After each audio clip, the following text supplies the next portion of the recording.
ஆஸ்திரேலியாவில் பொதுமக்களின் வாழ்க்கை செலவு சுமையை குறைக்கும் நோக்கில் புதிய நிதி சலுகைகளை நிதி அமைச்சர் ரேச்சல் ரீவ்ஸ் உறுதிப்படுத்தியுள்ளார்.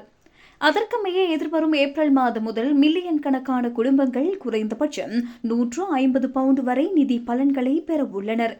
மக்களுக்கு நேரடி நிவாரணம் வழங்கும் வகையில் சராசரி வருடாந்த மின்சார கட்டணத்தில் 150 பவுண்ட் குறைக்கப்பட உள்ளது. தொழிற்கட்சியின் இந்த புதிய கொள்கையின் மூலம் ஏப்ரல் மாதம் முதல் மின்சார பில்கள் குறையும்.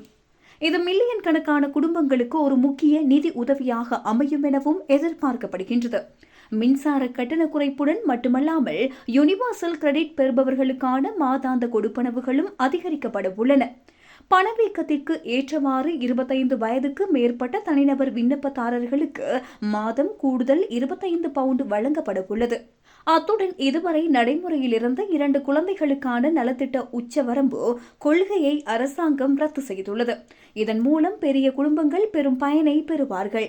4 குழந்தைகளை கொண்ட ஒரு குடும்பம் மாதம் 608 பவுண்ட் வரை கூடுதல் நிதியை பெற வாய்ப்புள்ளது. 4க்கும் மேற்பட்ட குழந்தைகளை கொண்ட குடும்பங்களுக்கு இன்னும் கூடுதலான நிதி கிடைக்கும். இந்த மாற்றத்தின் மூலம் லட்சக்கணக்கான குழந்தைகள் வறுமையிலிருந்து மீட்கப்படுவார்கள் என அரசாங்கம் நம்பிக்கை தெரிவித்துள்ளது.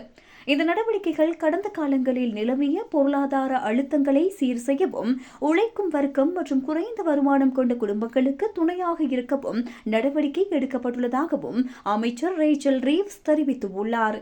அரசாங்கத்தின் இந்த தாராளமான நலத்திட்ட மாற்றங்கள் நிதி பொறுப்பற்றவை என சில எதிர்க்கட்சியினர் விமர்சித்தாலும், பாதிக்கப்பட்ட குடும்பங்களுக்கு இது ஒரு பெரிய நிம்மதியை தரும் என்பதில் ஐயமில்லை. பிரித்தானியா முழுவதும் உள்ள மில்லியன் கணக்கான மக்கள் ஏப்ரல் மாதம் முதல் தங்களது மாதாந்த வருமானத்திலும் செலவுகளிலும் இந்த சாதகமான மாற்றங்களை எதிர்பார்க்கலாம் என அறிவிக்கப்பட்டுள்ளது.